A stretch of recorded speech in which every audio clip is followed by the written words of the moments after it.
প্রিয় দর্শক, সাজ্জাদ কাদিরের প্রীতি এবং শুভেচ্ছা নিন।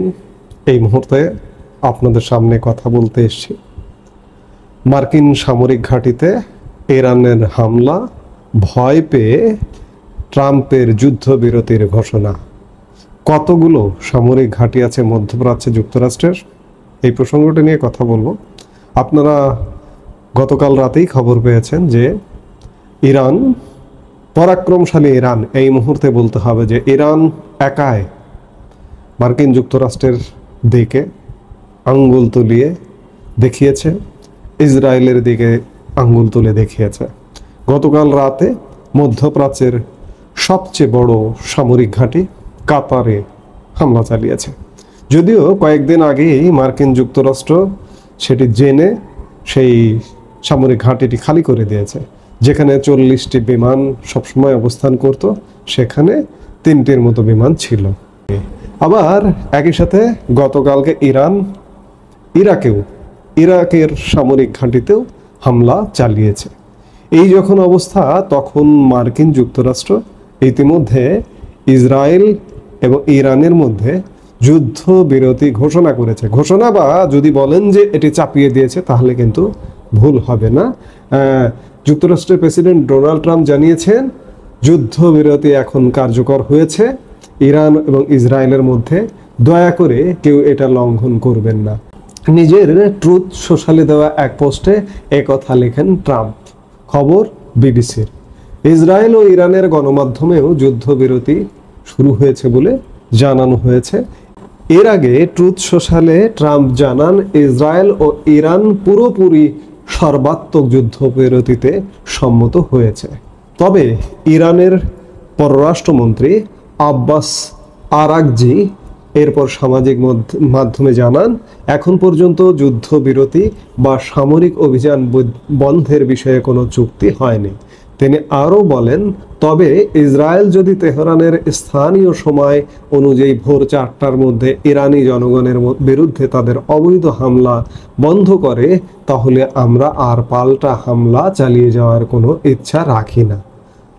মঙ্গলবারও ইসরায়েল এবং ইরানের মধ্যে পাল্টাপাল্টি হামলা চলেছে। মঙ্গলবার সকালের দিকেও দিনের একটি অংশে হামলা চলেছে। ইসরায়েলের হামলায় ইরানে এক পরমাণু বিজ্ঞানী নিহত হয়েছেন এবং ইরানের ক্ষেপণাস্ত্র হামলায় ইসরায়েলে নিহত হয়েছেন 3 জন। প্রশ্ন হচ্ছে যে ইসরায়েল আগে ইরানে হামলা করলো, এর সাথে যোগ দিয়েছে মার্কিন যুক্তরাষ্ট্র। 2 দিন আগে মার্কিন যুক্তরাষ্ট্র ইরানে হামলা করেছে, আজকে যুদ্ধবিরতির ঘোষণা দিচ্ছে। কেন? যখন দেখছে যে মার্কিন যুক্তরাষ্ট্রের বিভিন্ন সামরিক ঘাঁটিতে ইরান হামলা করছে, তখন ডোনাল্ড ট্রাম্প যুদ্ধবিরতির ঘোষণা দিয়েছে। আসলে মধ্যপ্রাচ্যে সামরিক ঘাঁটি এত কেন? এর প্রধানতম কারণ মধ্যপ্রাচ্যের দেশগুলো আসলে মার্কিন যুক্তরাষ্ট্রের সাথে কনভিন্স করে চলে। মার্কিন যুক্তরাষ্ট্র কাছে নিজেদেরকে ভাড়া দিয়ে চলে, নিজেদের ভূমি ভাড়া খাটিয়ে চলে। আর মার্কিন যুক্তরাষ্ট্রের মধ্যপ্রাচ্যের দৃষ্টি কেন? কারণ মধ্যপ্রাচ্যে জ্বালানি শক্তিতে সমৃদ্ধ অঞ্চল, তেল গ্যাস সমৃদ্ধ অঞ্চল। এই তেল গ্যাস লুটে পুটে খাবার জন্যই মার্কিন যুক্তরাষ্ট্রের নজর মধ্যপ্রাচ্যে। আর নজরের সাথে সাথে মার্কিন যুক্তরাষ্ট্র যেহেতু বিশ্ব মোড়ল, বিশ্বের নীতি নির্ধারক যদি বলেন সেটিও ভুল হবে না, এই নীতি নির্ধারককে খেপিয়ে দিতে চায় না মধ্যপ্রাচ্যের দেশগুলো, যার দরুন মধ্যপ্রাচ্যের দেশে দেশে মার্কিন সামরিক ঘাঁটি। দেখুন মধ্যপ্রাচ্যের দেশগুলো কেমন, তাদের প্রায় কোনো দেশে গণতন্ত্রের কোনো উপস্থিতি নেই। এক প্রকার পারিবারিক লিমিটেড কোম্পানি যদি বলেন, পারিবারিকভাবে দেশগুলো শাসিত হয় দিনের পর দিন, বছরের পর বছর। আপনি সৌদি আরবে কখনো নির্বাচনের কথা শুনেছেন?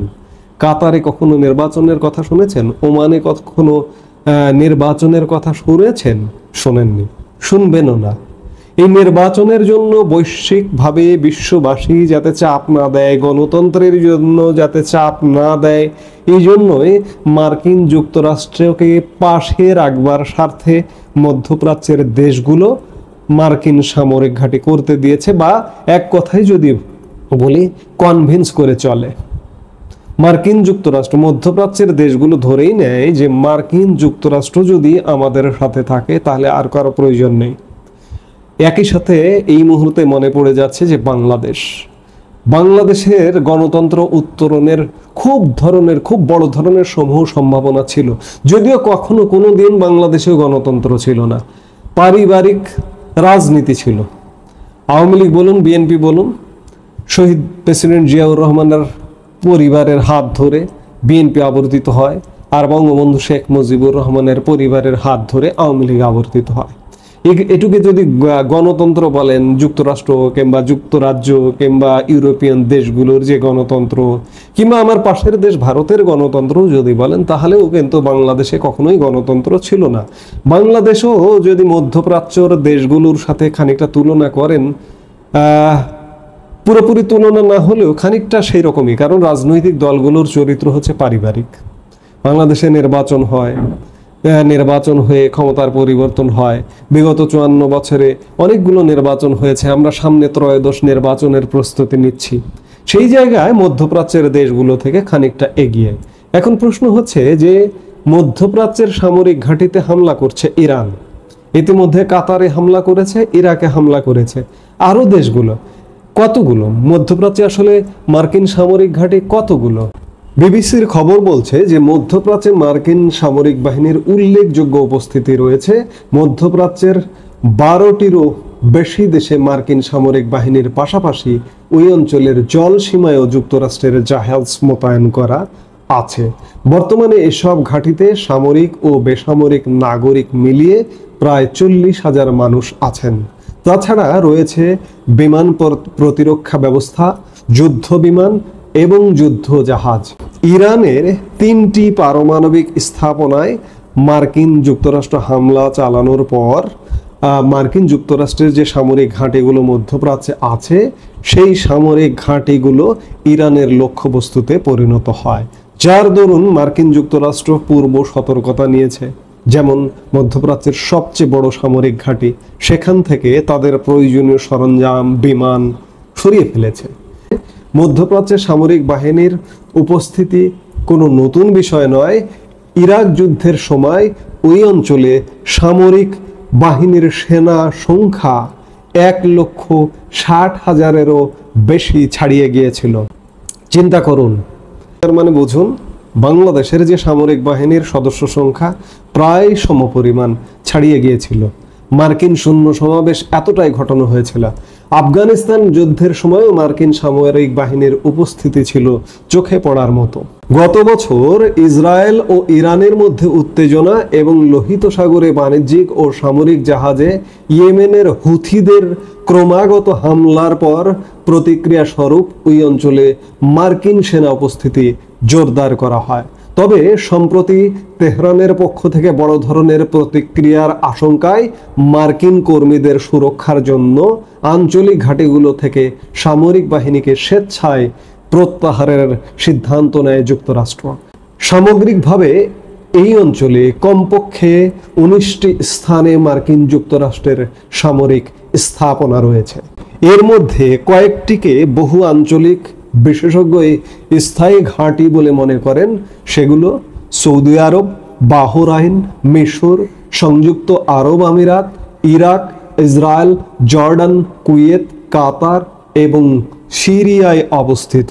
তাহলে দেখুন যে মার্কিন যুক্তরাষ্ট্রের সামরিক ঘাঁটি জালের মতো বিস্তৃত। সারা পৃথিবীতে 8 শতাধিক সামরিক ঘাঁটি মার্কিন যুক্তরাষ্ট্রের। মার্কিন যুক্তরাষ্ট্র কত বড় সাম্রাজ্যবাদী দেশ! শুধুমাত্র সামরিক খাতে মার্কিন যুক্তরাষ্ট্র ব্যয় করে প্রায় 9 শতাধিক বিলিয়ন ডলার বাৎসরিক। কি পরিমাণ সামরিক শক্তি, অস্ত্র প্রদর্শন করে সারা পৃথিবীকে বশে রাখবার একটি প্রচেষ্টা মার্কিন যুক্তরাষ্ট্রের। আজকে মধ্যপ্রাচ্যে অস্থিরতা তৈরি করবার পেছনেও মার্কিন যুক্তরাষ্ট্র দায়ী। এই যে ইসরায়েল যে ইরানে হামলা করেছে, ইসরায়েল কি নিজে থেকে মনে করলো যে আমরা ইরানে হামলা করব? না, এর পেছনে মার্কিন যুক্তরাষ্ট্রের ইন্ধন আছে। মার্কিন যুক্তরাষ্ট্র ইন্ধন দিয়ে ইরানে হামলা করেছে। ইরানে হামলা করবার প্রধানতম কারণ মার্কিন যুক্তরাষ্ট্রের সেটি হচ্ছে যে ইরানে এই মুহূর্তে খামেনি সরকার পরিবর্তন করতে চায়। খামেনি সরকারের আমলে ইরানের খনিজ সম্পদ বিশেষ করে লুটেপুটে খাওয়া যাচ্ছে না, সেই কারণে মার্কিন যুক্তরাষ্ট্র সেখানকার ক্ষমতা পরিবর্তন করতে চায়। মার্কিন যুক্তরাষ্ট্র আসলে এমনই একটি সাম্রাজ্যবাদী রাষ্ট্র, যেখানে যুদ্ধের প্রয়োজন সেখানে যুদ্ধ বাঁধিয়ে দেয়, যেখানে যুদ্ধ ছাড়াই জনগণকে অস্থির করে ক্ষমতা পরিবর্তন করা সম্ভব সেখানে সেটাই করে। আপনারা সম্প্রতি বাংলাদেশে দেখেছেন গত 1 বছরের মধ্যে এমন ঘটনা ঘটিয়েছে যে বাংলাদেশে এখানকার জনগণকে খেপিয়ে দিয়ে ক্ষমতার পরিবর্তন করা যেতে পারে, সেই ইনিশিয়েটিভটাই নিয়েছে এবং শেখ হাসিনা সরকারের পতন হয়েছে। পাকিস্তানে ইমরান খান সরকারের পতন ঘটানো, সেখানকার জনগণকে খেপিয়ে দিয়ে সেখানকার সামরিক বাহিনীকে বশে এনে ক্ষমতার পরিবর্তন করা সম্ভব, ইমরান খানকে হটিয়ে দিয়েছে। মার্কিন যুক্তরাষ্ট্র এমনই এক সাম্রাজ্যবাদী রাষ্ট্র যে কোথাও কখনো জনগণকে ব্যবহার করে, আবার কোথাও কখনো যুদ্ধ বাঁধিয়ে দিয়ে সেখানকার রাষ্ট্র ক্ষমতা বন্ধ করে। আপনি ইরাকের সাদ্দাম হোসেনের কথা যদি মনে করেন যে একটা ঠুনকো অভিযোগে সাদ্দাম হোসেনের পতন, এমনকি সাদ্দাম হোসেনকে ফাঁসিতে ঝুলিয়ে পর্যন্ত হত্যা করেছে। মার্কিন যুক্তরাষ্ট্রের এই সাম্রাজ্যবাদী খেলা পৃথিবীব্যাপী চলতেই থাকবে। আজকে হয়তো সাময়িকভাবে ভীত হয়ে যুদ্ধবিরতির ঘোষণা দিয়েছে ডোনাল্ড ট্রাম্প, কিন্তু এই বিরতি নয়, তাদের সাম্রাজ্যবাদী চিন্তা, তাদের সাম্রাজ্যবাদী চেতনা পৃথিবীব্যাপী চলতেই থাকবে। এর থেকে পৃথিবীর হয়তো আপাতত উত্তরণের উপায় নেই, কারণ এই মুহূর্তে মার্কিন যুক্তরাষ্ট্র হচ্ছে পৃথিবীর খানিকটা একক খেলোয়াড়। এখন উত্তরণের একটা উপায় হতে পারে যে বাকি শক্তিশালী যে বিশ্বগুলো আছে সবাই যদি মার্কিন যুক্তরাষ্ট্রকে একঘরে করে, মার্কিন যুক্তরাষ্ট্রের বিরুদ্ধে কণ্ঠ উঁচিয়ে তোলে, তাহলেই মার্কিন যুক্তরাষ্ট্রের কর্তৃত্ব করা, খর্ব করা সম্ভব। এছাড়া আর কোনো উপায় সম্ভব নয়। কিন্তু প্রশ্ন হচ্ছে যে দীর্ঘদিন যাবৎ মার্কিন যুক্তরাষ্ট্র একক কর্তৃত্ব করে যাচ্ছে। বিশেষ করে 90 দশকে সোভিয়েত ইউনিয়নের পতনের পর একক কর্তৃত্বটা যেন আরও বেশি বেড়ে গেছে। মার্কিন যুক্তরাষ্ট্র আজকে যদি অর্থনৈতিকভাবেও শীর্ষ অবস্থানটি বলেন, প্রায় 6.5 দশক যাবৎ মার্কিন যুক্তরাষ্ট্র এককভাবে শীর্ষ অর্থনীতির দেশ। সেই জায়গায় সামরিক এবং থ্রেটের জায়গাগুলো ধ্বংস হয়ে গেছে সোভিয়েত ইউনিয়ন পতনের পরে। এই মুহূর্তে হয়তো পৃথিবীর কাছে আশাও করা যায় না যে মার্কিন যুক্তরাষ্ট্রের বাইরে যে বাকি বিশ্বটা আছে সেই বিশ্বটা এক হয়ে ঐক্য প্রতিষ্ঠা করে মার্কিন যুক্তরাষ্ট্রের বিরুদ্ধে দাঁড়াবে, সেটি হবার নয়। আপনারা দেখলেন যে এই যে কাতারে হামলা করলো ইরান, কিংবা ইরাকে মার্কিন স্থাপনায়, মার্কিন সামরিক ঘাঁটিতে হামলা করলো। ইরান মুসলিম দেশ, এই মুসলিম দেশের বিরুদ্ধে অবস্থান নিয়েছে সৌদি আরব। সৌদি আরব বিবৃতি দিয়েছে, অথচ সৌদি আরব হতে পারে মুসলিম বিশ্বের মোড়ল। সৌদি আরব মধ্যপ্রাচ্যের সবচেয়ে বড় দেশ, শক্তি, সামর্থ্য সব দিক দিয়ে সবার উপরে বলা যায়। সেই দেশটি নেতৃত্ব দিয়ে কিন্তু মার্কিন যুক্তরাষ্ট্রের আগ্রাসন থেকে খানিকটা পিছু হটাতে পারে, কিন্তু না, সেটি করবে না। সৌদি আরব মার্কিন যুক্তরাষ্ট্রের সাথে আপোষ করে চলবে। কাজেই মার্কিন যুক্তরাষ্ট্রের এই কর্তৃত্ব যে খর্ব হবে না, এটি এক প্রকার নিশ্চিত।